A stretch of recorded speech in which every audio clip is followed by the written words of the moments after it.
আসসালামু আলাইকুম, স্বাগত জানাচ্ছি আরটিভির মধ্যাহ্নের সংবাদে। আপনাদের সঙ্গে আছি আমি সিনথিয়া রহমান।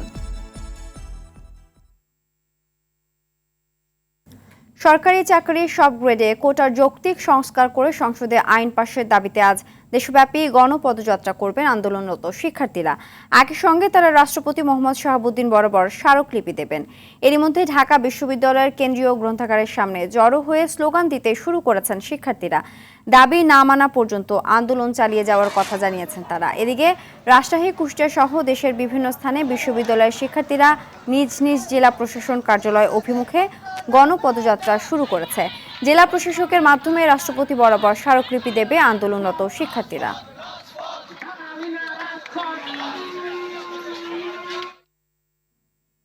দর্শক, এই মুহূর্তে ঢাকা বিশ্ববিদ্যালয় এলাকা থেকে সরাসরি যোগ দিচ্ছেন সহকর্মী নাজিব ফরাইজি।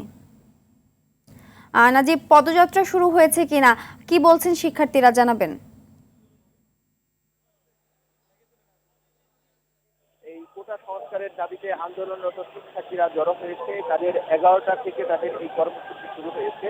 তো 11টার আগে থেকেই হাজার হাজার শিক্ষার্থী কিন্তু ঢাকা বিশ্ববিদ্যালয়ের এই কেন্দ্রীয় লাইব্রেরির সামনে জড়ো হতে শুরু করেছিলেন। এর ঢাকা বিশ্ববিদ্যালয়ের কলা ভবনের সামনে থেকে শুরু করে বিভিন্ন স্থানে ছড়িয়ে পড়েছে। আমরা ইতিমধ্যেই দেখেছি যে অন্যান্য বিশ্ববিদ্যালয় থেকেও অনেক শিক্ষার্থী এই আন্দোলনে এসে এখানে একত্র হয়েছেন।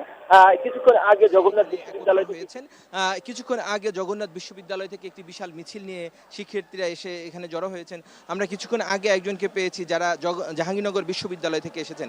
এবং ঢাকা বিশ্ববিদ্যালয়ে যে প্রতিদিন যারা আন্দোলন করেন, ঢাকা বিশ্ববিদ্যালয়ের বিভিন্ন হল এবং বিভিন্ন বিভাগ থেকে মিছিল নিয়ে এই কেন্দ্রীয় লাইব্রেরির সামনে জড়ো হন, তারা ঠিক আজ একইভাবে জড়ো হয়েছিলেন। কিছুক্ষণ আগে জমায়েতটি, আমি যেখানে আছি এখানে ছিল, এখন এই জমায়েতটি কলা ভবন হয়ে সেই রাজু ভাস্কর্য হয়ে দোয়েল চত্বর হয়ে এটি বঙ্গভবনের দিকে রওনা হবে।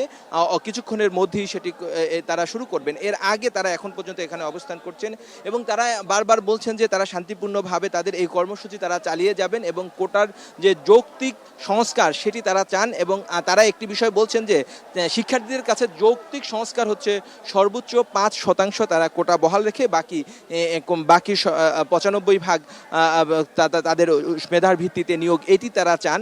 এবং তারা বলছেন যে যতক্ষণ পর্যন্ত না তাদের দাবি মেনে নেওয়া না হয় ততক্ষণ পর্যন্ত তারা আন্দোলন চালিয়ে যাবেন এবং তারা এই আন্দোলন থেকে পিছু হটবেন না। যদিও তারা সরকারকে, নির্বাহী বিভাগ অর্থাৎ সরকারের কাছ থেকে এখনও তারা বারবার প্রত্যাশা করছেন যে সরকার তাদের এই যৌক্তিক দাবি মেনে নেওয়ার বিষয়ে তারা আশ্বাস দিবেন। যদিও সরকারের পক্ষ থেকে তারা এখনও সে ধরনের আশ্বাস পাননি বলে তারা আমাদেরকে জানিয়েছেন। এবং শুধু আশ্বাস নয়, তারা সরকারের সর্বোচ্চ পর্যায় থেকে তারা এ ব্যাপারে একটি আশ্বাস চান এবং এই আশ্বাসের পরই তারা হয়তো এখান থেকে, আন্দোলন থেকে তারা পিছু হটবেন বা আন্দোলন তারা শেষ করবেন। তার আগ পর্যন্ত তারা আন্দোলন চালিয়ে যাবেন, এটি শিক্ষার্থীরা আমাদেরকে জানিয়েছেন। সিনথিয়া।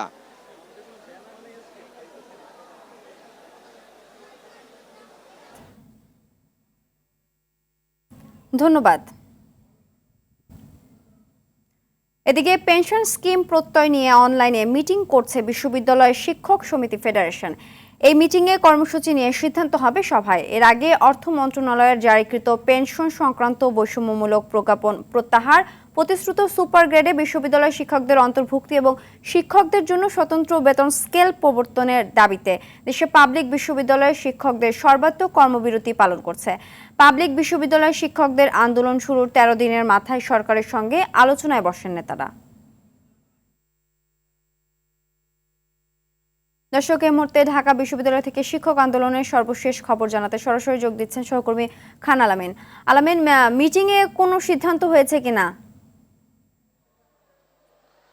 1 ঘন্টার বেশি সময় হয়ে গেল অনলাইনে এই মিটিংটি চলছে।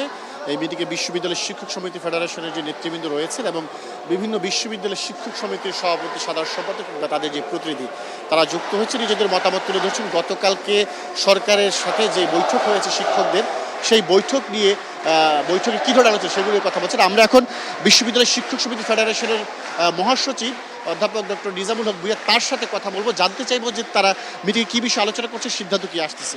একটু যদি আমাদের জানান, আজকে তো আপনাদের বৈঠক চলছে অনলাইনে, এখন কী ধরনের সিদ্ধান্ত আসতে পারে আপনাদের এই কর্মবিরতি কিংবা কর্মসূচি নিয়ে, প্রত্যেক কর্মসূচি? ধন্যবাদ আপনাকে। আমাদের যে 3 দফা কর্মসূচি, প্রত্যেক স্কিমে বিশ্ববিদ্যালয়ের শিক্ষকরা থাকবো না, সুপার গ্রেড দেওয়া আমাদের, আর আমাদের স্বতন্ত্র বেতন স্কেল দেওয়া, যেটা আমরা গতকালকে আমাদের জাতীয় নেতা আওয়ামী লীগের সাধারণ সম্পাদক ওবায়দুল কাদের এমপি সাহেবের সাথে, উনি সড়ক ও যোগাযোগ মন্ত্রণালয়ের দায়িত্ব পালন করছেন, উনাকে আমরা বলে এসেছি। উনি বলছেন যে প্রত্যেক স্কিম এবছর না আগামী বছর, এবং একটা সর্বজনীন একটা স্কিম ওনারা চালু করবেন। তো আমরা বলেছি না, আমরা বিশ্ববিদ্যালয়ের শিক্ষকরা স্বতন্ত্র বেতন স্কেল চাচ্ছি। প্রত্যেক স্কিম প্রত্যাহার এবছর হোক আর আগামী বছর হোক, সেটা সরকারের ব্যাপার। এমনকি প্রত্যেক স্কিমে কী আছে না আছে আমরা তো জানছি না। আমরা বলছি যখনই কোনো স্কিম করা হবে আমাদের প্রতিনিধি রাখতে হবে, আমাদের প্রতিনিধিরা সেখানে দেখবে, দেখে তারপর তারা তার কাঙ্ক্ষিত মতামতগুলো পেশ করবেন, সেটাই ওনাদেরকে বলা হয়েছে। আর আমাদের যে 2টা দাবি, উনি বলেছেন মাননীয় প্রধানমন্ত্রীর সাথে কথা বলবেন, কথা বলে তারপর আমাদেরকে জানাবেন, আমাদের সাথে আলোচনা করবেন। যেহেতু এখন আমাদের ফেডারেশনের সভা চলছে, আমি এই মুহূর্তে কোনো কমেন্ট করতে পারবো না। ফেডারেশনের সিদ্ধান্তই আমাদের সবাই সিদ্ধান্ত। ধন্যবাদ। যেটি বলছিলেন যে বৈঠক শেষে যে সিদ্ধান্ত হবে সেই সিদ্ধান্ত চূড়ান্ত সিদ্ধান্ত হবে, এবং বৈঠক শেষ হলে সেটি তিনি আমাদেরকে জানিয়ে দেবেন। সিনথিয়া, ধন্যবাদ। বয়সের নিয়ম না মানার অভিযোগে রাজধানীর ভিকারুন্নিসা নূন স্কুল অ্যান্ড কলেজের স্কুল শাখায় ভর্তিকৃত প্রথম শ্রেণীর 169 শিক্ষার্থীর ভর্তি বাতিলের রায়ের বিরুদ্ধে লিভ টু আপিল খারিজ করে দিয়েছেন আপিল বিভাগ। রোববার প্রধান বিচারপতি ওবায়দুল হাসানের নেতৃত্বে 3 বিচারপতির আপিল বেঞ্চ এ আদেশ দেন। আদালতে শিক্ষার্থীদের পক্ষে শুনানি করেন অ্যাডভোকেট শাহ মঞ্জুরুল হক, ব্যারিস্টার মোস্তাফিজুর রহমান খান।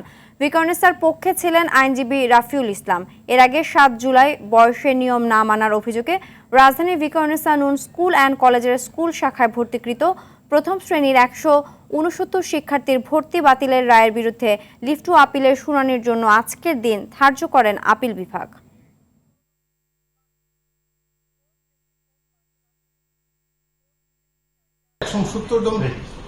ভর্তি বাতিল করে দিল ভিকারুন্নিসা স্কুল অ্যান্ড কলেজ। এই ভর্তি বাতিলই থেকে যাবে, তবে ওয়াইটিং লিস্ট থেকে 169 জন ভর্তি করার সুযোগ পাবে।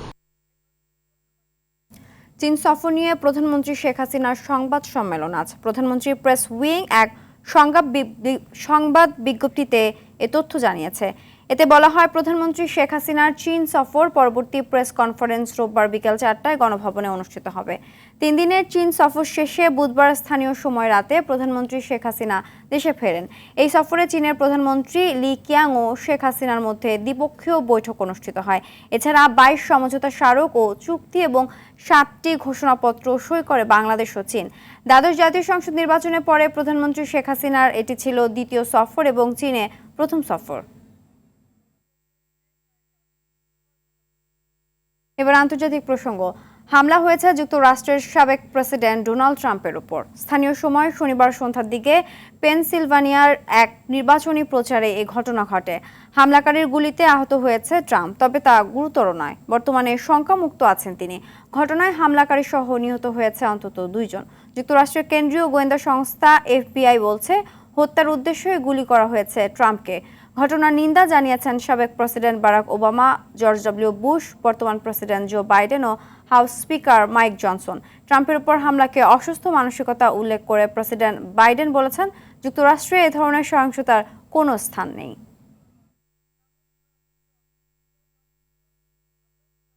দর্শকের বিষয়ে যুক্তরাষ্ট্র থেকে জানাচ্ছেন সহকর্মী কামরুজ্জামান হেলাল। মাত্র 200 ফুট দূর থেকে হামলাকারী ট্রাম্পকে লক্ষ্য করে গুলিবর্ষণ করে। এদিকে হামলার পরপরই দ্রুত মঞ্চ থেকে নামিয়ে নিরাপদ স্থানে নিয়ে যাওয়া হয় ট্রাম্পকে। পরে নেওয়া হয় হাসপাতালে। অবশ্য আগামী নির্বাচনে রিপাবলিকান পার্টির এই প্রেসিডেন্ট পদপ্রার্থী সম্পূর্ণ সুস্থ আছেন বলে জানানো হয়েছে। ইতিমধ্যে পেনসিলভেনিয়া জনসভায় বক্তব্য রাখছিলেন প্রেসিডেন্ট পদপ্রার্থী ডোনাল্ড ট্রাম্প এবং বাইডেন প্রশাসনের সমালোচনা করছিলেন। এমন সময় পরপর গুলির শব্দ শোনা যায় এবং সঙ্গে সঙ্গে সাবেক এই প্রেসিডেন্ট নিচে লুটিয়ে পড়ে, নিজেকে আড়াল করেন এবং এই সময় সিক্রেট সার্ভিস এজেন্টরা তার পাশে ছিলেন এবং এরপর তাকে স্টেজ থেকে নামিয়ে নিয়ে যাওয়া হয়। এই ঘটনার পর ট্রাম্পের মুখপাত্র এক বিবৃতিতে জানিয়েছেন যে আগামী নির্বাচনে রিপাবলিকান পার্টির এই প্রেসিডেন্ট পদপ্রার্থী সম্পূর্ণ সুস্থ আছেন এবং স্থানীয় চিকিৎসা কেন্দ্রে তাকে পরীক্ষা নিরীক্ষা করা হয়। তাৎক্ষণিক প্রতিক্রিয়া ও উদ্ধারের জন্য পুলিশ প্রশাসনকেও ধন্যবাদ জানিয়েছেন ডোনাল্ড ট্রাম্প।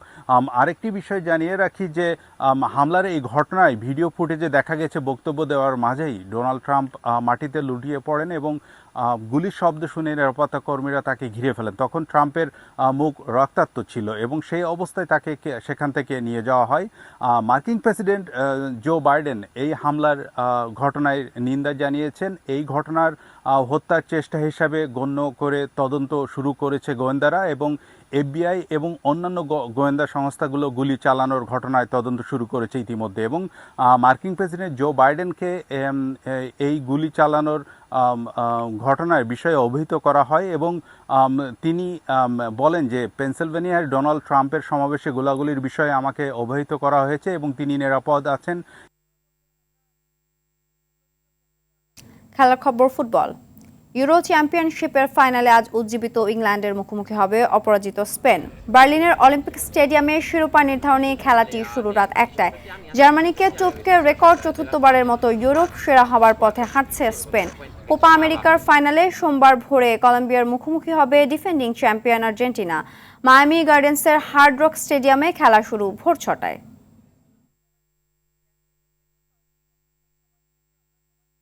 মধ্যাহ্নের সংবাদ এ পর্যন্তই। সবশেষ সংবাদ জানতে যে কোনো মোবাইল ফোন থেকে 24141 নম্বরে ডায়াল করুন। দুপুরের সংবাদ পৌনে 2টায় দেখার আমন্ত্রণ রইল। ধন্যবাদ সবাইকে।